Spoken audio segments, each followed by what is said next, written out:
We will be doing these town halls every few weeks at various times and various days, because I know that with everybody's work schedules, sometimes you can't come to one at Saturday at 2 or Sunday at 2, and there's different times that work for people. So um, I'll make sure to have them at different times so everybody can make it. And also, we will be answering several questions from people, and you can leave them in the Q&A section. I'm just double checking here to see if it's working. I think so. Okay, well, I'm just going to get going then. I would like to talk about lots of things in the limited amount of time that we have here. And if you've ever watched the legislature on NET, you know that it's no problem for me to talk an hour by myself, and I don't want to do that. I want us to be able to have a conversation and to get to your questions. So I want to talk about the previous legislative session of 2020 and the upcoming 2021 session, and the challenges that are facing us presently that we're working on in the interim time right now. And the interim is the time between the last session and the next session, so that's what we're in now. We could also talk about the upcoming election and the feelings you have about it. And so I think I will just begin and not talk too long so we can also have a conversation. Please share questions as you have them in the Q&A, because it's no problem for me to kind of veer off topic and answer them as they come up. So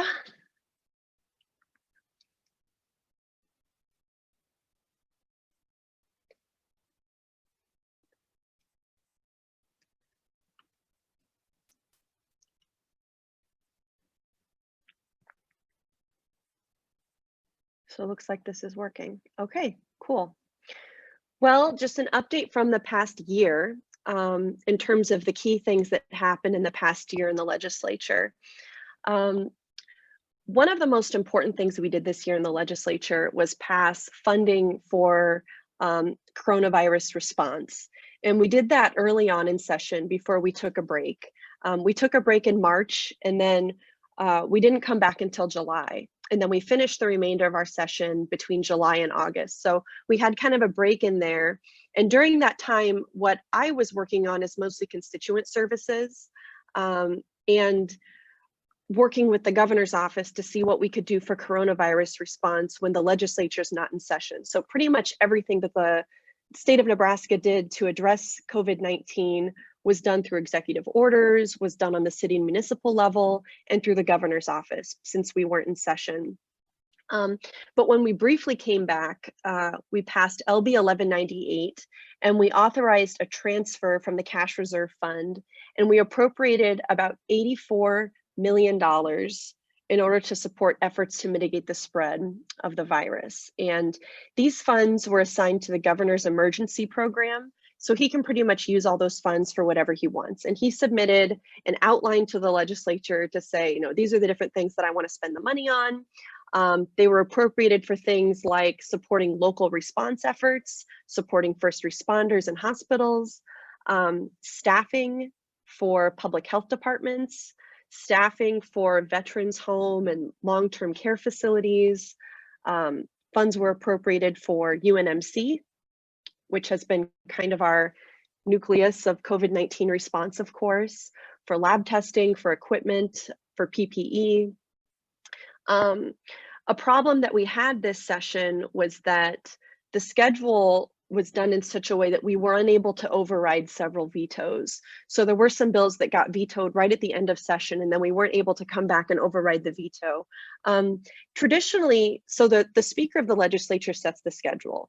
And traditionally in past years, speakers leave 5 days at the end of session so that if the governor vetoes something, the legislature could come back into session and have the opportunity to override the veto or not.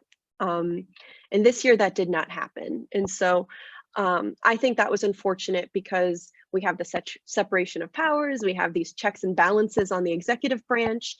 And I think the more people we have in the legislature who are willing to rubber stamp what the governor wants to do, who are willing to cede the power that's given to us, not just by the Constitution, but by the people who elect us, that's a problem, and we don't take advantage of that power, and we don't go back into session to take a vote to implement the will of the people. So that was a problem this year.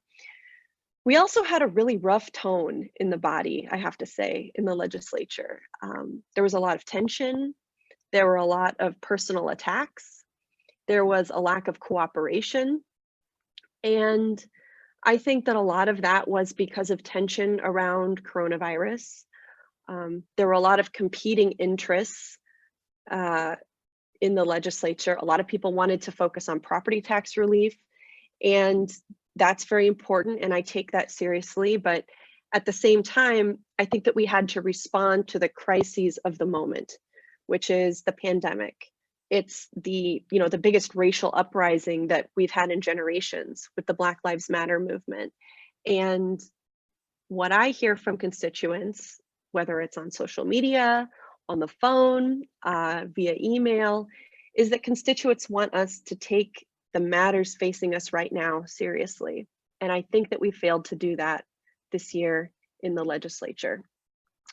The election on November 3rd could shift some things. Many senators are termed out. I think that we're really going to feel the loss of some of these senators, especially Senator Sarah Howard, who was the chair of Health and Human Services. With her being term limited, we're losing a lot of institutional knowledge and wisdom. She's someone who's been a great mentor to me in the legislature in terms of understanding the ropes, but then also understanding how the departments work that we have to cooperate with in order to get stuff done in the legislature. So we're going to miss her. Senator Ernie Chambers, who is term limited, he of course set a tone for the body. He was a defender of many people who are not typically represented or heard, people in poverty, people of color, LGBTQ people. So his loss will definitely be felt too.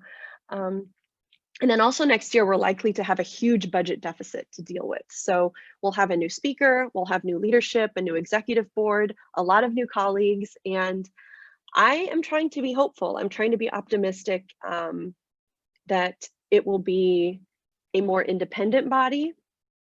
We have a nonpartisan legislature, and I'm a registered Democrat, but I really don't care what the party makeup is of my colleagues. That's not what's important to me. The important thing to me is that we elect people November 3rd who I can work with in the legislature, who take the work of governing seriously, because this is a serious job, and I think that's what was missing from the last session. Some other bills of note from our 2020 session.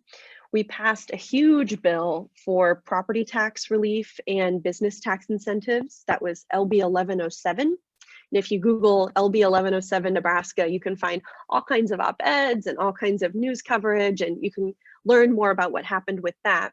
And I can also tell you, it passed after some very tough negotiations. The bill includes 3 components. It has property tax relief through a new tax credit, which is based on the amount of property taxes paid to a taxpayer's school district. And then it also put additional funds in the property tax relief fund. It also includes a new business tax incentive program and a requirement to provide matching state funds for the UNMC Next project.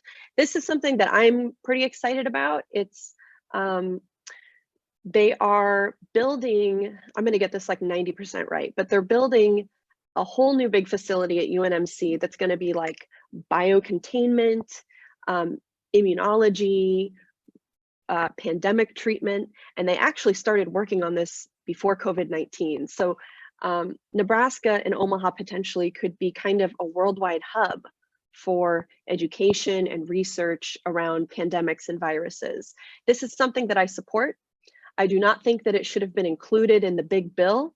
I think it's an idea that could have stood on its own as a bill. And I don't like that it was put into this big omnibus bill. A lot of proponents of various components of the bill felt like the bill didn't go far enough, but this was the end result basically of a stalemate, where it really became clear that none of these things, the business tax incentives, the property tax relief, and the UNMC project, that none of these things were gonna pass unless all of them passed. And so this is the best we could do. The bill does a little bit of each.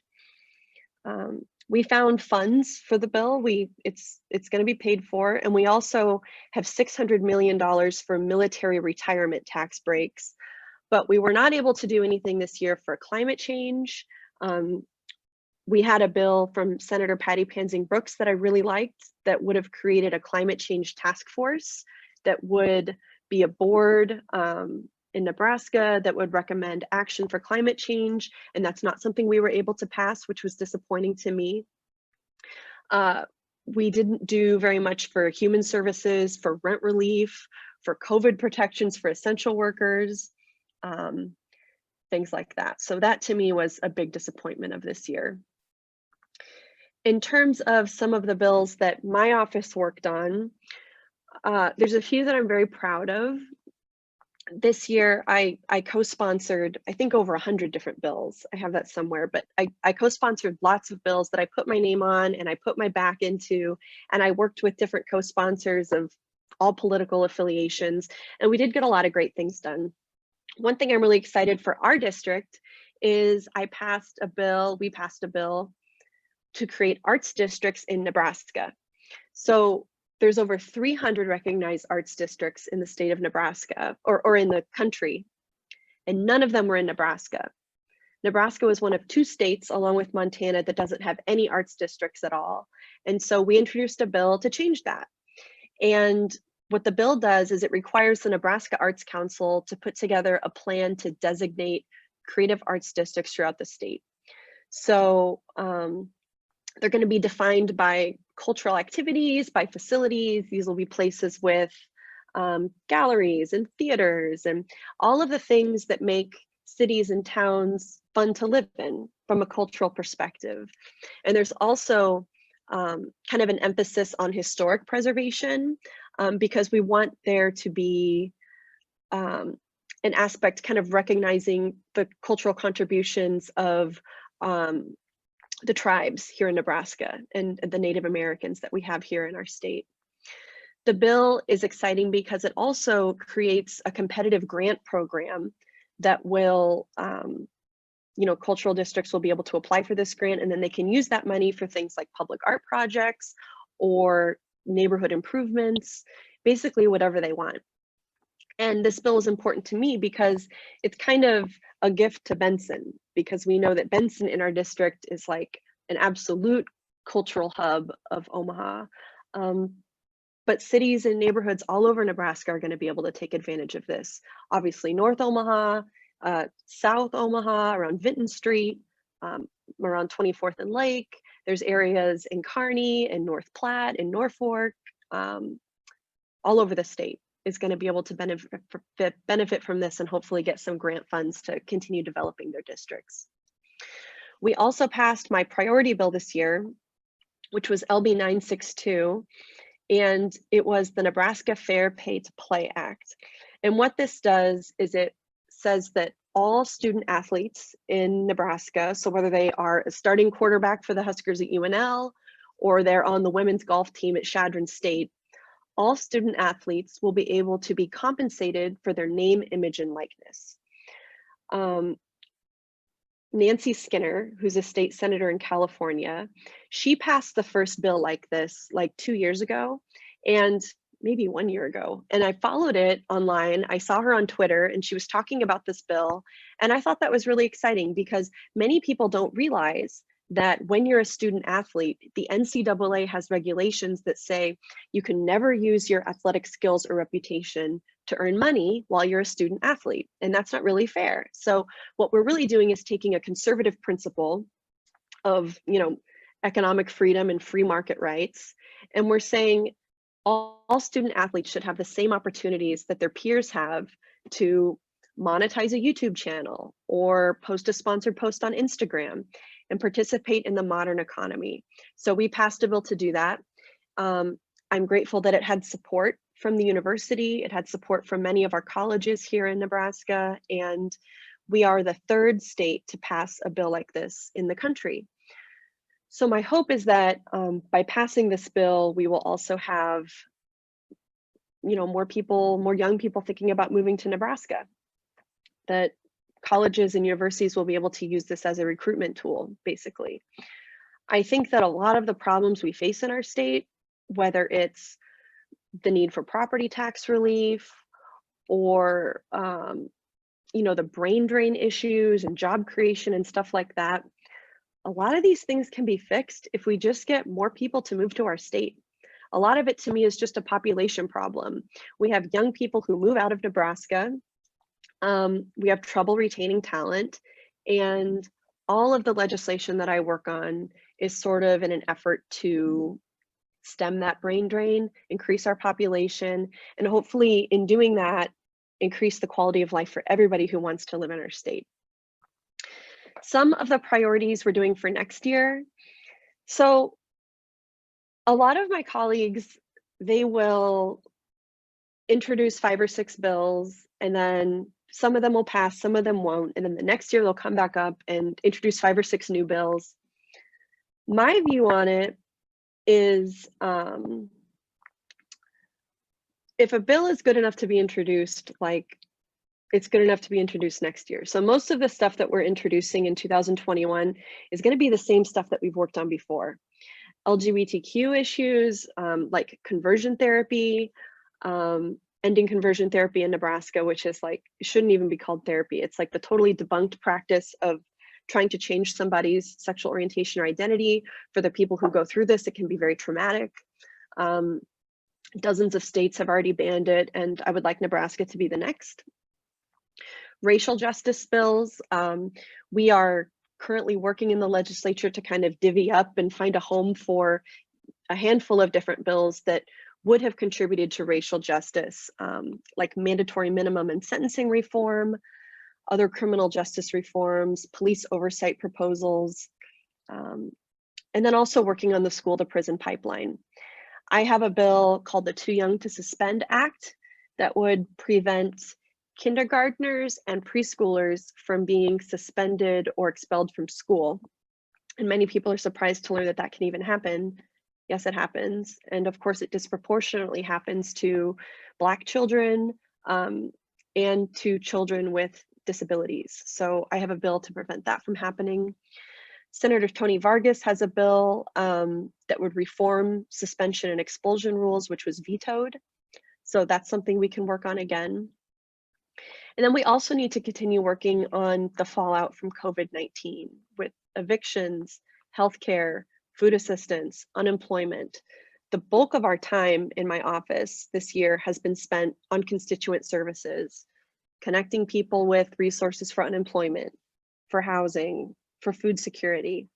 And this is something that will certainly continue to be a priority for us.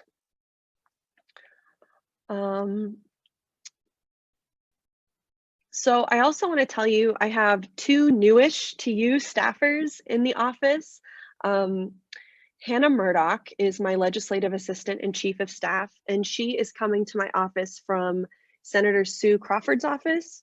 Sue represents a district in Bellevue, and she's term limited. So I'm very grateful and lucky, and so are you, that Hannah's going to come work in our office. She's very experienced. She's very professional. She's awesome. And then my administrative assistant and communications director is Cassie Ross, and she is in charge of setting up this whole wonderful live stream and a lot of the mailers that we send out. She answers your phone calls. She helps me with your emails, and both of these women are absolutely indispensable to me, and it's been great working with them. I think we might be having a problem with the YouTube live or the Facebook live, but I don't know how to restart it without shutting down this whole thing.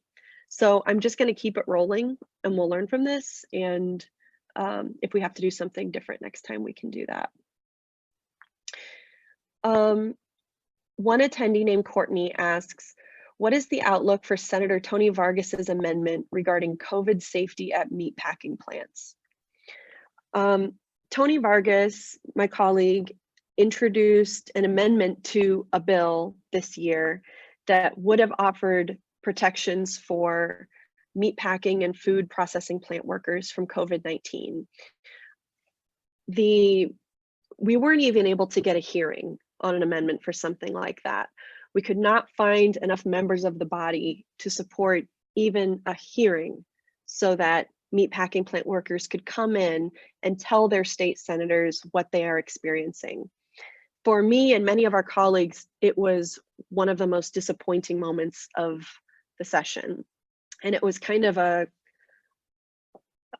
clear wake-up call of the kind of lack of compassion and lack of willingness to just help that we're dealing with in that body.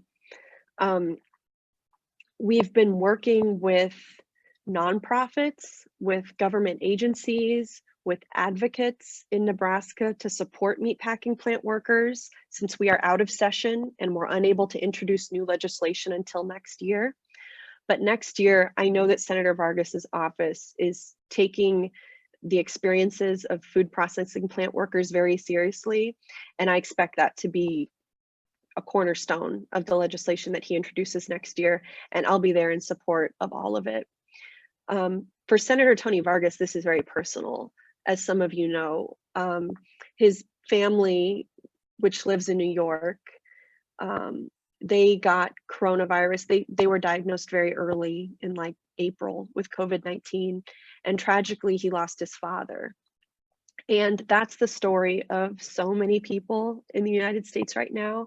That's the story of so many people in Nebraska. And for all of these people who we've lost, it's such a tragedy because it wasn't their time, right? It wasn't their time to go. And we've had so many preventable deaths because we have not had a mask mandate, because we have not been able to give these basic protections like PPE, like food assistance to the people in our society who really need it. I saw a tweet the other day. It said something like,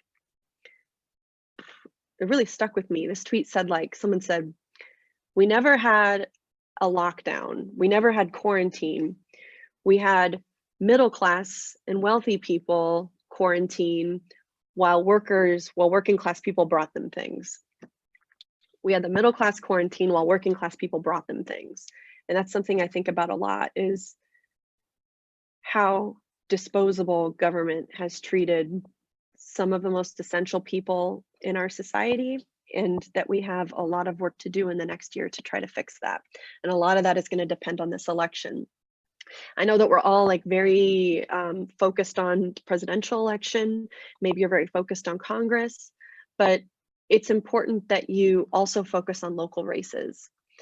These state and local races for city council, for school board, for legislature, this is not only how we build a bench for later federal races, but it's also where we elect people who actually have the most ability to affect you. The people who affect your life the most are the people running your schools, the people running your state legislature. So pay attention to those races as well. So I wanted to talk a little bit about what we've been doing during the interim. And thank you for that question, Courtney. Most of our time in the interim has been spent doing constituent services. One of the bills that we are working on is one to lift the lifetime SNAP ban for people with drug convictions. SNAP is food assistance, and that would remove a major barrier to success for people who are formerly incarcerated, and it would reduce hunger for families and children. I'm really proud of this bill. We did a lot of work on it. Last year, it advanced from committee unanimously, but it was filibustered on the floor. And as a side note, my belief is that elected officials should never vote against any public benefits program until they've had to fill out the paperwork, go through the interview, speak to a caseworker, and just learn about what a disruptive and bureaucratic process it is to even get these benefits. But that's another topic. Another bill that we're working on right now is to create a Youth in Care Bill of Rights, which is designed to inform young people who are in the child welfare system, in the foster care system, in the juvenile justice system of their rights, and also ensure that they can file a grievance if their rights are being abused. We had 3 listening sessions in Fremont, in Lincoln, and in Omaha with Project Everlast, which serves young people who are system involved, who are in the juvenile justice system or in the foster care system. And we found out from these listening sessions that a lot of these people didn't even know about the rights that they were owed by the state. And so we introduced this bill to try to fix that. But we're still helping Nebraskans receive unemployment and SNAP benefits. A lot of these people who need these benefits because of COVID-19, they've never been system involved before. They're falling through the cracks. And then of course, I'm also taking care of my daughter, Alice, and managing her virtual learning right now, like so many of other parents and teachers in Nebraska.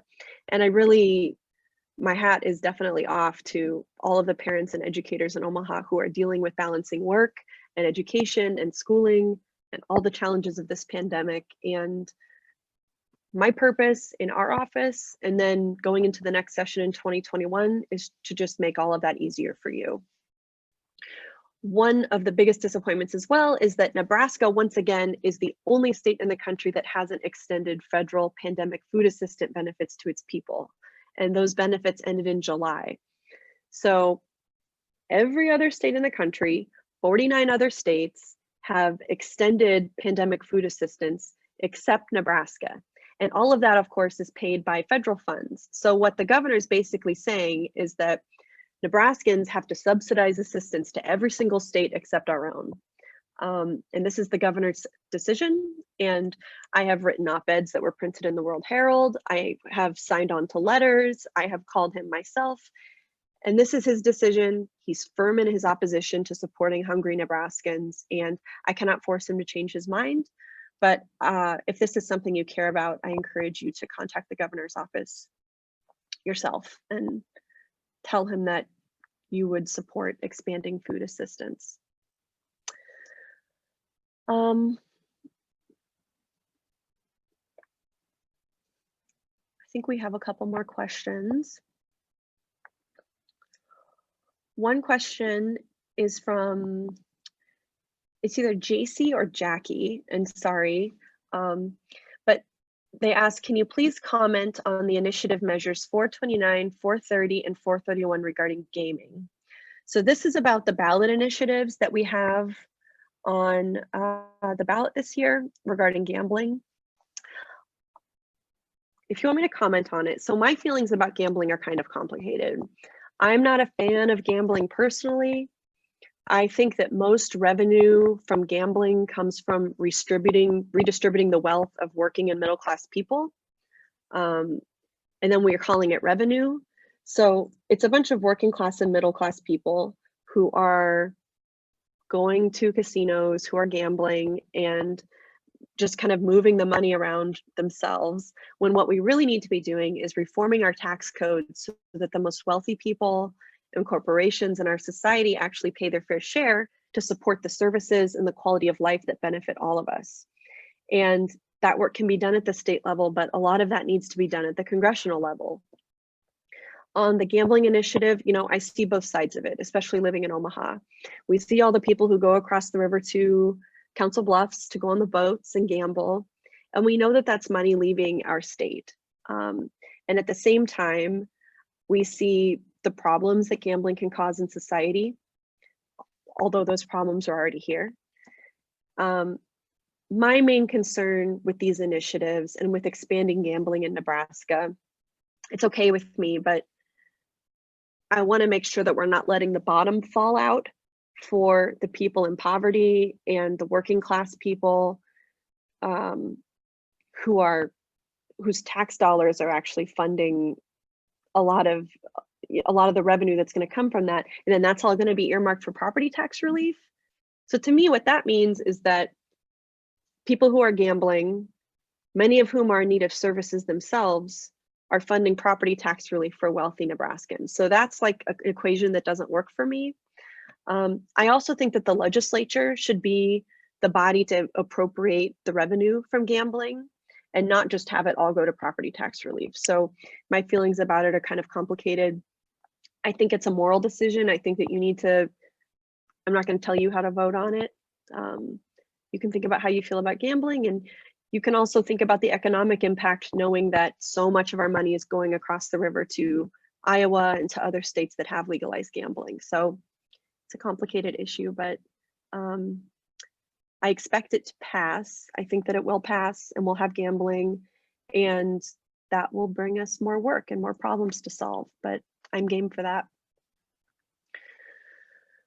We have another question from Doug. And Doug asks, is the Democratic Party doing enough to elect their candidates to the unicameral? Well, I'm not a super partisan person, and I'm not really familiar with what the Democratic Party is doing to elect people to the unicameral, but I know that they take it very seriously. I see the Democratic Party in Nebraska working right now on congressional races quite a bit. I'm not really personally familiar with what they're doing for legislative races. In Douglas County, the party is very factionalized, and we all see that and we know it. And I'm not saying anything that we don't know by saying that out loud. So that's just not something that I'm a part of at this time. And what I do to strengthen the party is support candidates. I mentor new candidates. I work hard to recruit candidates, especially from underrepresented groups. I have what I call the dubious honor of being the first out LGBTQ person in the Nebraska legislature ever. And I say that's dubious because it took until 2018 to elect somebody, and it's a cisgender white woman, right? So I just feel like we have a really long way to go for representation, and that's my contribution to Nebraska is candidate recruitment, candidate training, and then also focusing on my legislation and the legislation that my colleagues introduced to help people from these marginalized groups to hopefully have more representation. Another question we have from Marion. Marion says, we know that the property tax bill and any future tax bills, as proposed in the Omaha World Herald by Senator Linehan, will come at the expense of funding public education and other public services. Yes. Additionally, the tax reforms Linehan proposes will hurt the most vulnerable in Nebraska. As one of the few who voted against the bill, how are you planning to work with the legislature to not just stand against these types of bills, but to stop them? This job is made more difficult by the defection of nearly every Democrat in the legislature who voted for the property tax bill. So that's Marion's question. Yes, a lot of layers to that. So that was the bill that I was talking about, 1107, that had the property tax relief, which added money to the property tax credit fund, which is not a sustainable long-term solution for property tax relief. And then it had the corporate tax incentives, which is for big businesses. And then it had the funding for this UNMC project. When we voted on that bill, we have a big board that is in the front of the legislature that lights up with our votes. And it was a very interesting board. The no votes were Halloran and Erdman, who are two of the most conservative members of the legislature, Chambers, an independent, and Hunt, me. And when you see a board like that, everybody kind of let out a chuckle because, like, it's a bizarre bill. It's a bizarre bill. I've spoken to many of my colleagues who are both registered Democrats and registered Republicans who say that voting for that tax package was one of their biggest regrets. I voted against the package because it didn't reflect the priorities of Nebraskans at this time. When we went back into session in July, I feel like my colleagues acted as if the pandemic, the Black Lives Matter movement, that none of this had ever happened, that it was business as usual. And the really troubling thing is that I don't know if any of my colleagues will even have any consequences for that, right? I don't know if it's even going to end up mattering, the vote that they took on that bill. I think, like, I'm still new in there. Like, I'm in my second year in the legislature and I'm still figuring out how things work. And this is a problem with term limits is, colleagues of mine who get term limited after 8 years, they say, well, I just feel like I was starting to understand what's going on. But one thing that I understand is going on is everything is a deal. Everything is predicated on making a deal. And so a lot of Republicans didn't like that tax bill. A lot of registered Democrats didn't like that tax bill. But maybe they were promised something later for voting for it, or maybe they were exchanging a vote for it. I don't know why people did what they did, but that's not something that I can do. That's not the way I operate. My feeling is that when we reconvened in July, after our months off from the legislature, most of the state senators, instead of instead of even having a hearing to see what was going on with meatpacking plant workers, instead of expanding the rights of municipalities and cities to have a mask mandate if they want to support their need for PPE, to support staffing in our local public health departments, which they're still telling us is a crisis. Instead, they turned their focus toward passing an unconstitutional abortion ban, which we did in like the final hours of session this year. Putting a little bit of money in the property tax credit fund, which honestly for property owners is not going to make a big difference. It might be another $100 a year, or they might actually not get any extra property tax relief. And corporate welfare, tax breaks for corporations and big businesses, not small businesses, not the small businesses that are on Maple Street and Dodge Street and Blondo Street in Omaha, but big businesses. And with so many workers and families struggling with the economic and health devastation caused by the virus, my feeling was that these priorities aren't appropriate. And so it wasn't something that I could vote for. And we brought several amendments to address the concerns that constituents raised regarding evictions moratoriums, rent assistance, freezing rent and mortgage payments, access to health care, worker protections, police brutality, racial inequity.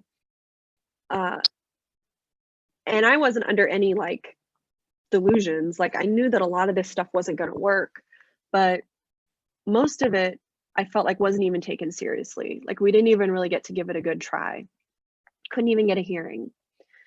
And most of my colleagues, of course, did not vote against these bills that I felt were such a major distraction from what really matters right now.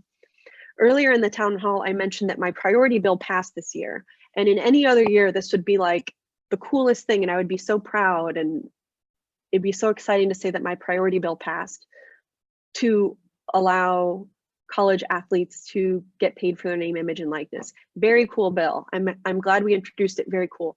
But since we picked our priorities in January, we had the pandemic, we had the Black Lives Matter movement, and I think that many of us would have picked different priorities if we had known what we were going to go through. I certainly would have picked a different priority. So I think some of us did the best we could, but there was still politicking happening, there was still deal making going on, and I don't think anything's going to change that.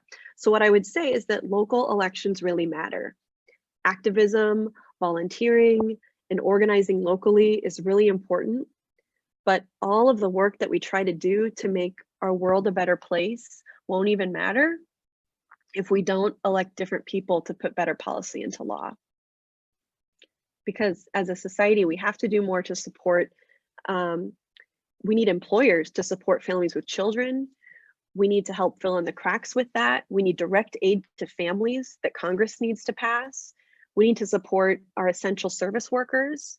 We need to make sure they aren't terrified to go to work, afraid that they're going to get COVID-19 and die.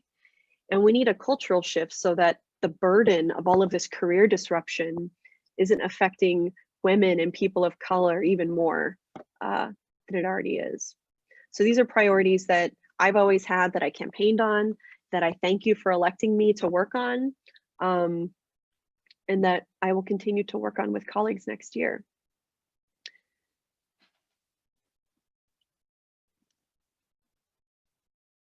Let's see. If you have any other questions, you can put them in the Q&A. I see. Joseph asks, what is your stance on Nebraska minimum wage? What do you think a proper minimum wage should be for Nebraska? Well, I introduced a bill 2 years in a row, and it's going to be 3 years in a row, to raise the minimum wage for tipped workers in Nebraska. A lot of people don't know that we have a sub-minimum wage. We have a minimum wage of $9 an hour in Nebraska. We also have a sub-minimum wage of $2.13, which is what workers who work for tips can receive, so servers, bartenders, and it's also the lowest sub-minimum wage in the entire country. From the testimony that we've heard from sub-minimum wage workers, we know that there's also a lot of wage theft that happens, that in many cases, these workers go home with a weekly paycheck that's only like $15 or $20. So I would like to raise the sub-minimum wage. I would actually like to completely eliminate the sub-minimum wage and say that all the workers in Nebraska are earning a state minimum wage. The state minimum wage passed through a ballot initiative. It wasn't something the legislature was able to do. I do not have a lot of hope or faith that the legislature will A, pass my bill to raise the sub-minimum wage, or B, raise the minimum wage at all. I think that every Nebraskan should be able to earn enough money from one job to support their family. And of course, the cost of living is different everywhere, but to me, the wage should be a fair wage to support a family.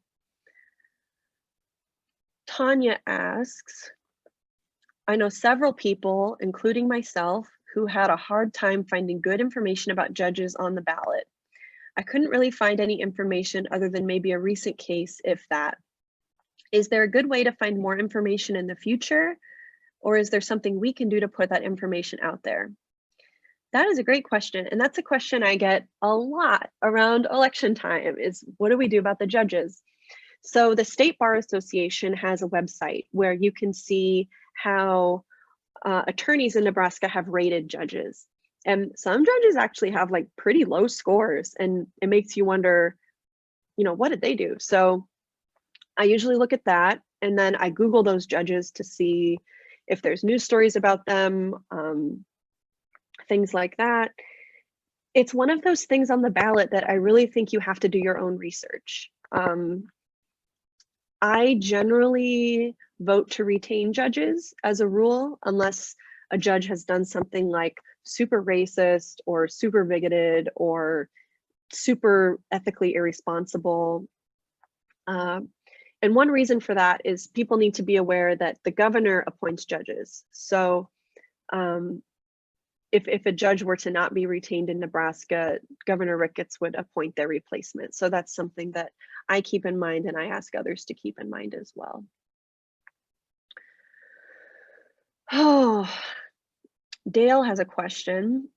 Dale says, your thoughts on a new $250 million prison plus tens of millions to staff and operate annually, proposed by our corrections director, and possible alternative paths to solve prison overcrowding. You know, Doug Kobernick is, who's the Inspector General, is that his title?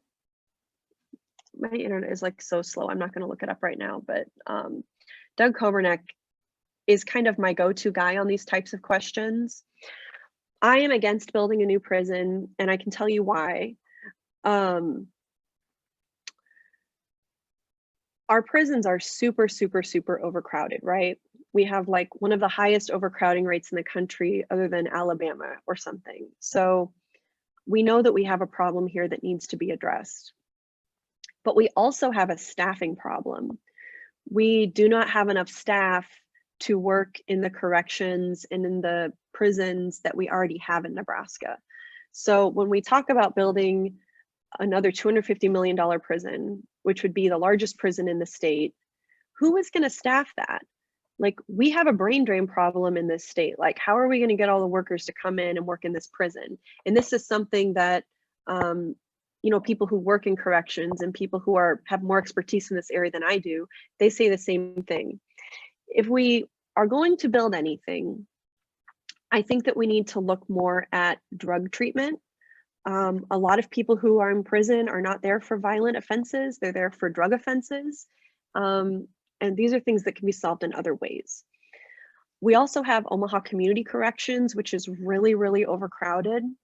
But these community corrections facilities, I think that this would be a better place to start when we're looking at possibly building, you know, new places to incarcerate people. And the experts that I talk to support looking more into community corrections than building a new prison. I don't think we can afford it. We're not going to have the revenue next year to do something like build a $250 million prison. And also Scott Frakes, our corrections director, is like one of the highest paid in the whole entire country. So when you look at how much he's paid and you look at the results he's getting and the overcrowding problem we have, and then the staffing problem we have, and the apparent solution is just to build more beds, well, who's going to staff them? This is a big deal. Also, I've introduced a bill, and I will introduce it again, to allow people who have drug offenses on their records to receive SNAP, to receive food assistance. Nebraska is one of the only states where if you have done time for murder, if you've done time for sexual assault, if you've done time for any other crime, once you pay your debt to society and you get out and you are back living in the world as a citizen, all your rights are restored except the right to receive food assistance. And I don't think that's right for people with drug convictions. So I introduced a bill to say if you have drug convictions, you can receive food assistance. This is really going to help people not go back to prison. The Judiciary Committee had a hearing earlier this week where we heard from many formerly incarcerated people saying, you know, we have to go get jobs. We're expected to, you know, be on the up and up and meet all these benchmarks that we have to meet for parole and probation. But they can't get a job, they can't get housing, and then they turn to the cash economy, which is selling drugs, doing illegal activities, things that are going to get them back in prison. And we know that solving food security, that when they don't have to do these things to put food on the table, that keeps them from recidivating, that keeps them out of prison. So I'm inclined to listen to the experts on corrections on the question about building a new prison. They don't think it's a good idea. I agree with their reasons. And then I also think we have to look at policy solutions for what we're going to do to keep people from recidivating and what we're going to do to keep people out of prison in the first place, because we know that they're less likely to offend if all of their needs are met. If you have a question, you can put it in the Q&A. One thing I want to tell all of you, and I think if I put the link in the chat, you'll be able to see it, is that we are doing a district-wide survey. We are doing a district-wide survey of as many people as we can possibly get a hold of to find out what your priorities are going into 2021. So I just shared the link in the chat. I'm going to share it on all of my social media. I send it out in my newsletter.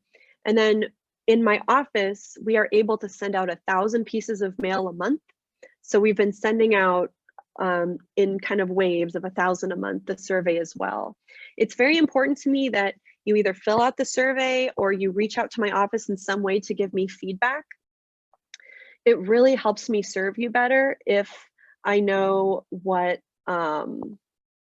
your priorities actually are. So, you know, I get a lot of feedback from people, a lot of feedback from people in the district who say you're doing a really great job. Thanks for introducing this and that.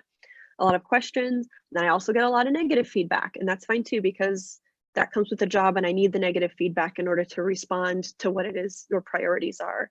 But when you fill out this survey, I'll be able to quantify your feedback in a really easy to understand way. and then I can use that for future legislation that we work on. We are still not taking any in-person meetings because of the pandemic. We are going back into session in January, and between now and then, in mid-November, my colleagues and I are meeting together in Western Nebraska for what we call Legislative Council. And it's where we do it every year, and we all get together and we talk about priorities for next year. We socialize a little bit, which is good because we work better when we get along, and just sort of figure out what the main committees, so Health and Human Services, Judiciary, what revenue, what it is that we're going to be working on in 2021. I'm very nervous, I'll tell all of you. I'm anxious about that meeting for Legislative Council because I know that not all of my colleagues have been taking COVID-19 very seriously. I know that a lot of them don't believe that masks help stop the spread. I know that I even have some colleagues who think it's a hoax, who don't even think it's real. So I'm a little bit anxious about going into a meeting with all of them, and I'm trying my best to stay healthy and minimize my exposure so that my colleagues can stay healthy, so my family can stay healthy, and all of you, of course. And then once we go back into session in January, I expect the same COVID-19 protection measures to be taken. So in the legislature, in the chamber, we have like these plexiglass barriers between everybody's microphone and podium. We don't mandate masks on the floor, but this is something that some of us are trying to push the executive board to support. And we don't allow lobbyists to come and congregate in the rotunda outside the chamber. I don't know yet what regulations they're going to have for next year, but I would expect all of those things will still stand. I can take just a couple more questions before we end here at 3. Doug asks, for some time, I have offered the analysis that the real government in the US is the corporate state. Okay. I suggest this is comprised by a tiny slice of the US population in the form of CEOs, lobbyists, and many conservative representatives. The corporate state uses the public government, federal, state, and local, for its own purposes. Specifically now, the establishment of a US Supreme Court completely on the side of corporate and private interests.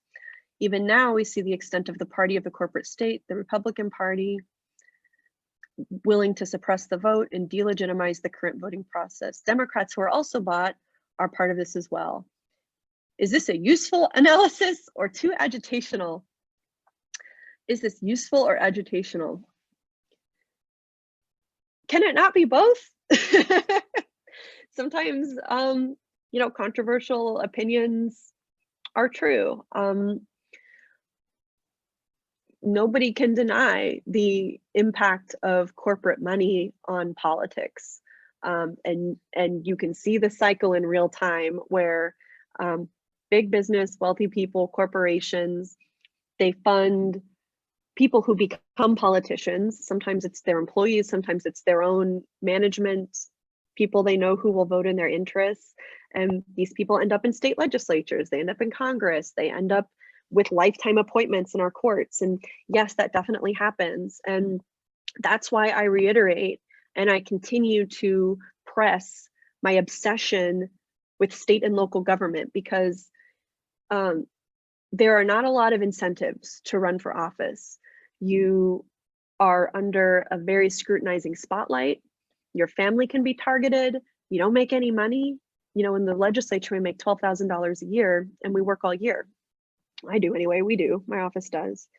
So there are not a lot of social or financial incentives to run for local office.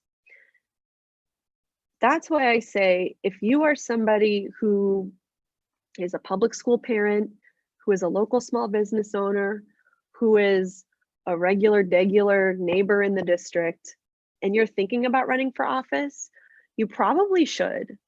You probably have a social responsibility to do that, because while you're hemming and hawing and sitting like, well, maybe I should run for office, I don't know if I'm the right person for it, there's somebody getting funded by somebody rich to go get elected and have all the confidence to do whatever it is that the interests funding them want them to do.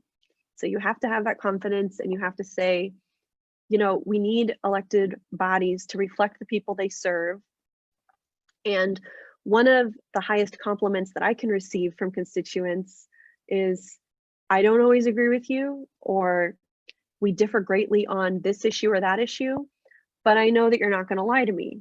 I know that I can trust you. And if I could have any hope from the small portion of my life that I spend in public service and elective office, that would be my hope, is that more people run for office who reflect the people that they serve. Courtney asked, what steps are being taken to overturn LB 814? And what do you anticipate the legislature to do if Roe v. Wade is overturned?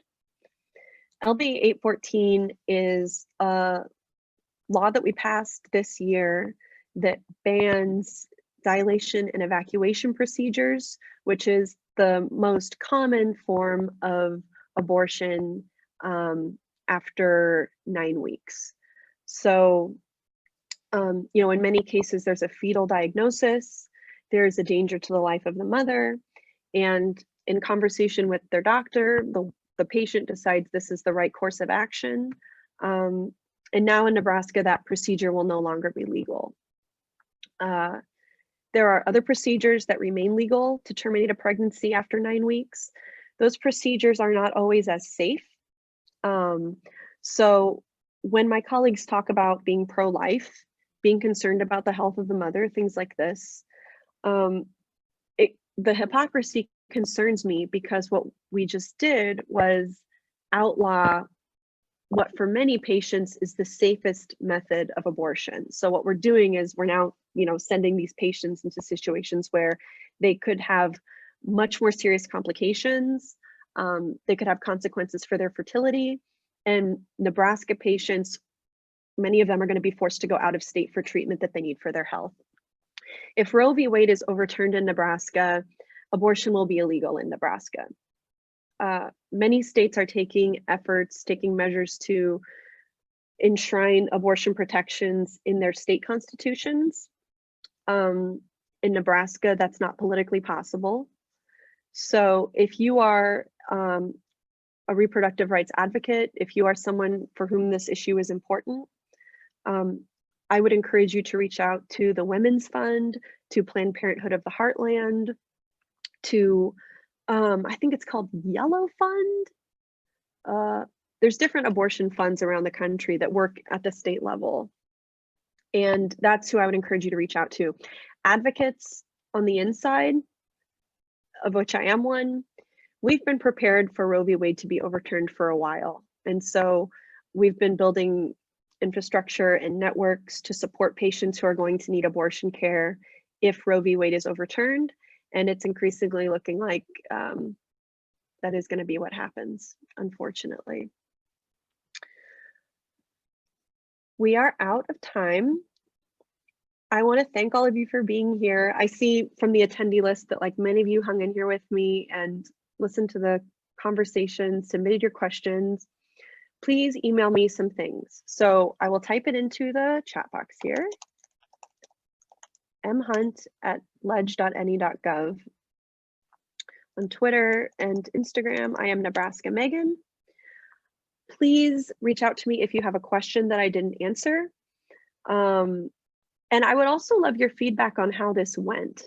Did you watch on YouTube? Was that good? Did you watch on Facebook? Did you watch on Zoom?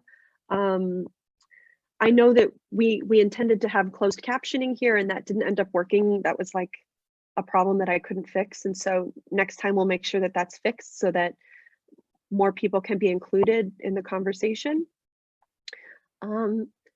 But yes, please reach out to me and let me know what you're thinking and how this went for you. Thank you all for participating. Enjoy the rest of your Sunday. Please go vote. Very important. And have a great day.